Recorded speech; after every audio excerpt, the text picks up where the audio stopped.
Yo guys, what is going on? This is Carnal5, and today I have a roster update video for you guys. Now, I was going to use the console, but I checked the roster update menu and it wasn't even on there yet. So I'm going to use Daddy Leagues again. Shout out to Daddy Leagues, just being an awesome website.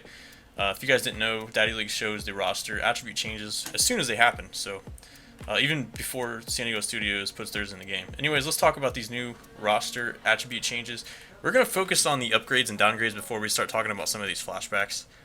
So starting out, Andrew Miller went from a reliever to closer. He got a +1.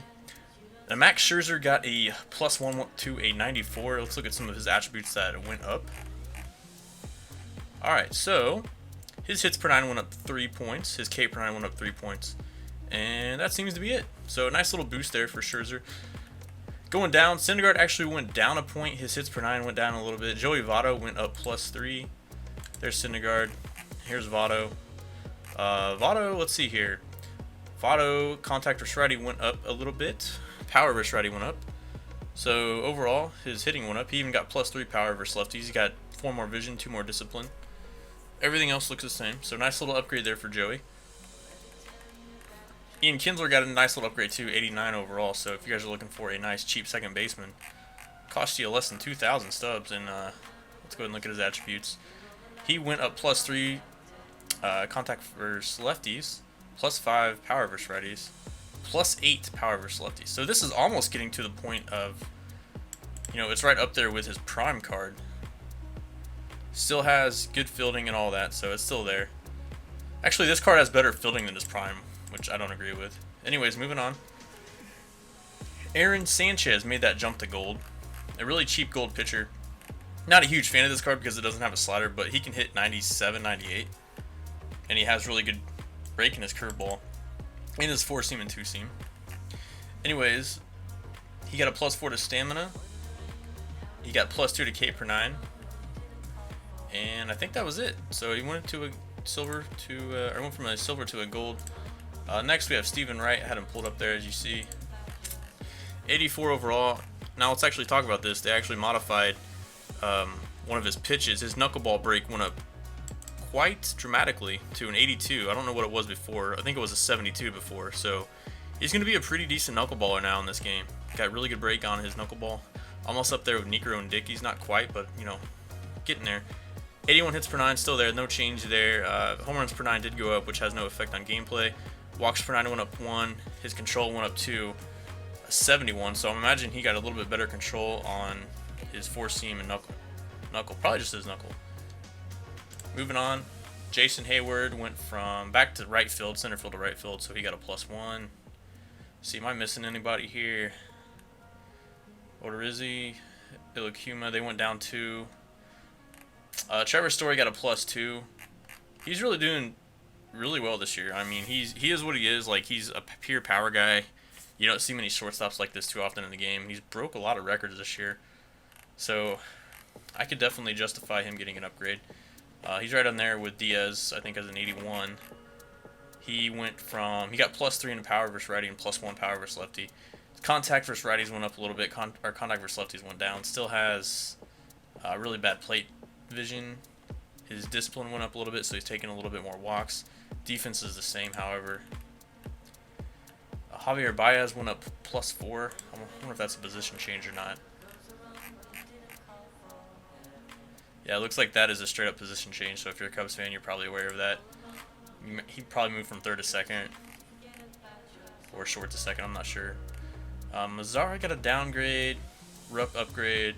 My boy Jed Jerko +2. If you guys have been watching my Pack and Play series, he's been killing it in that, and he's also been killing it in real life. I think he had 7 home runs in the past, 11 or 12 games. It's ridiculous. I know one of the double headers versus the Padres, he had 3 home runs in one day. Let's see here. Let's see if there's anything else worthy of talking about. A lot of lower rated players here. Alright, not too much. Mark Teixeira and A-Rod went down pretty dramatically there. They're now bronzes. Mark Teixeira might be a common. Is that a common? No, that's almost a common. Getting there. That's pretty bad if you're a Yankees fan, dude. I didn't think Teixeira would fall like that.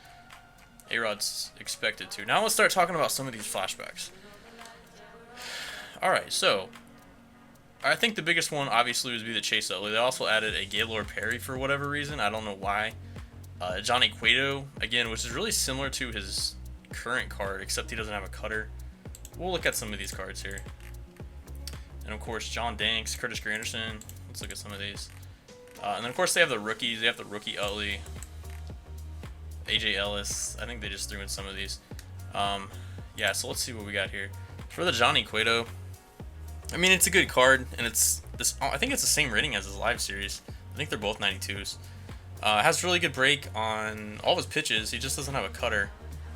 Really good changeup, but I don't really see this card being too great. He's going to top out at 95.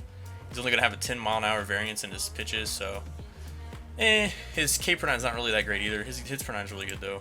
Looks like an alright card. James Shields. Eventually, guys, don't buy these cards right away if you want to try them out. I mean, if you have the stubs to do so, go ahead and do so. But I would wait a little bit. And they become really cheap. If you look at the John Lackey, C.J. Wilson, those cards got really cheap once they started introducing them in packs. Anyways, this James Shields, the per 9s are there, good stamina. So I mean, the per 9s are there, good walks per 9. I just don't like his pitch repertoire at all. He's gonna top out at 93. And knuckle curves, I don't really like in this game. Not a great pitcher, in my opinion. I mean, he was awesome in real life, and he deserved a flashback, but in my opinion, not a pitcher I would use. But hey, you never know. If you're a Rays fan or if you're a Shields fan, give him a try. John Danks, I guess is this a rookie? Yeah, I don't know. This card doesn't look too great, but if you're a White Sox fan, there you go. Curtis Granderson. Alright, so I wonder if there's going to be a Tigers Curtis Granderson. I think this might be his prime, though. The Tigers would probably be his rookie. Anyways, this looks like actually a really solid card. I think this could become a really cheap card, too. But the power is there. If you like guys of high power and you don't care so much about contact and vision, this is the kind of guy you might want on your team. I don't know. The fielding's not great. 70 fielding. 71 speed. I mean, it's so-so, but he can hit bombs. So that's an okay card. Here's the rookie Utley. It's pretty bad. The fielding is there, but yeah, I wouldn't use this. I mean, obviously they're gonna have a mission for it. But let's go ahead and look at some. Oh, we forgot Gaylord Perry. I don't know why. There's 4 Gaylord Perrys in the game now. They're all awful. I mean, the main reason he's a diamond is because his home runs per 9. I guess he has good break on his curveball, but I guess this could be an okay card. He'd throw 95, but in my opinion, the per 9s are just completely trash for a diamond. Alright, well, so let's go back here if we can find out. I got so many tabs open. Let's go and talk about the, I think we talked about everybody except Chase Utley now. This is the main one I want to talk about. So, I don't know what year this is without looking it up, but I know this guy. Okay, so first of all, in my opinion, this card should be a 99, not just based off, you know, what he did, and not just looking at, you know, what he did in the mid-2000s, from like 2005 to 2009, he was phenomenal. But actually, if you take it down, if you break it down and look at his splits, and you look at his metrics defensively, base running, fielding, I think his card should be a little better. Don't get me wrong, it's a great card. I think it's up there with the Cano.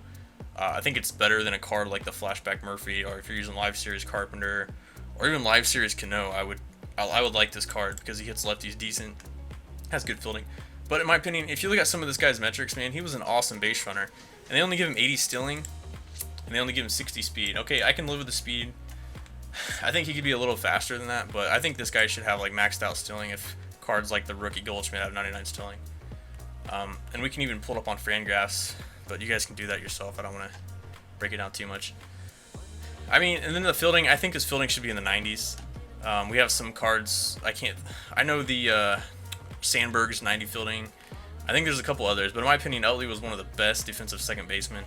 I think Cano might have got 90, I don't know, but my opinion, especially considering the fact that second base is the lowest weighted position, this card should easily be a 99.